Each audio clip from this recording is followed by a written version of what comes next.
A much more challenging vegetable to cut up is going to be our onions. Before we begin, I'm going to make sure that my board is nice and clean.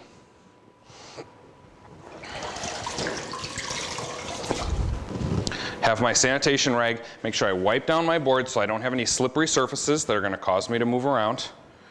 Wipe down my knife so I don't have any excess starches or anything on the knife. The onion is obviously a different kind of a vegetable. First of all, it's round, completely round. Second of all, it's layered. So whatever we do when we cut an onion, it's not going to end up in perfect dices and stay that way because the layers are always going to come apart. That's part of what we know is going to happen, and that's okay for us. I have two things that I generally do to an onion. Actually, I guess three, but the two I'm going to address right now are our slice cuts. I'm going to go for a julienne here, and our dice cuts. I'm going to go for a small dice here. The first thing I want to start with always when I cut up onions is that I want to remove this root end just barely so that any dirt that's embedded in the root isn't present on my board. So I remove that completely. Now, I want to leave the root end intact for a dice so that the vegetable stays together while I'm cutting.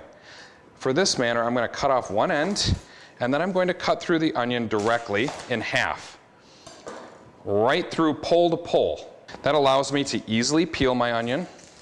It's the first thing I'm going to do. And any kind of this yellow business I'm going to remove. It's not so nice to cut through.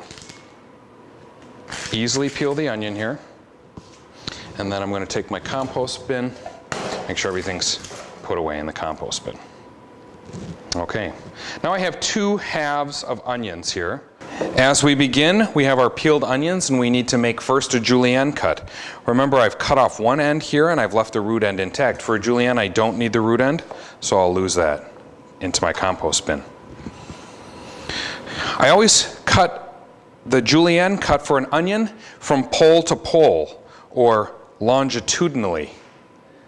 That's just like the earth, right? There's longitudinal lines here. So I want to make sure that I'm cutting along that axis. I am going to set up again with my claw hand here with my flat surface. I'm going to grab my knife and hold it comfortably in my hand. I'm going to be close to the edge of my board. My first cut is always going to be a big chunk. So I pull this out separately often and then make my julienne cuts here to make sure I get a better slice. Here I move into the rock chop, forward and down. Bite into the onion, forward and down. Bite into the onion, forward and down. When I get very tall, I flip it back to the flat surface so it's not so wobbly.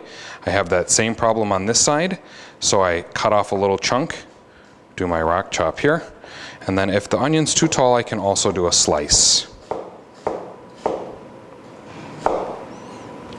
My julienne cut. Using my bench scraper, everything goes into my final product container. If I'm making a dice cut, then I want to leave this root end intact. And you can see here there's a little bit of some yellowing. I'm going to take off one more layer of this onion so that it's easy to cut through for me. Here we are ready to dice this onion. Now dicing involves a lot more complex motions. Remember, we're trying to dice it into a cube shape, so we need to cut, first of all, along the horizontal axis, then we turn the vegetable, and we cut it along this axis here, and then we turn it one more time, and we cut it along this axis here to get the cube shapes that we're requiring. The way I begin is that I like to do the horizontal cut first. I think the onion holds together best if you start with the horizontal cut. I want to make sure that I'm holding the onion in place, but not pushing down with any kind of a force. Holding the onion in place, but keeping my fingers all out of the way. Some people hold in this manner. I prefer this one. Then I am going to look very closely at what my horizontal cut looks like. I need to use the entire blade of the knife again, and so I'm going to hold the onion down just gently, and I'm going to make my cut all the way to the end, but not through.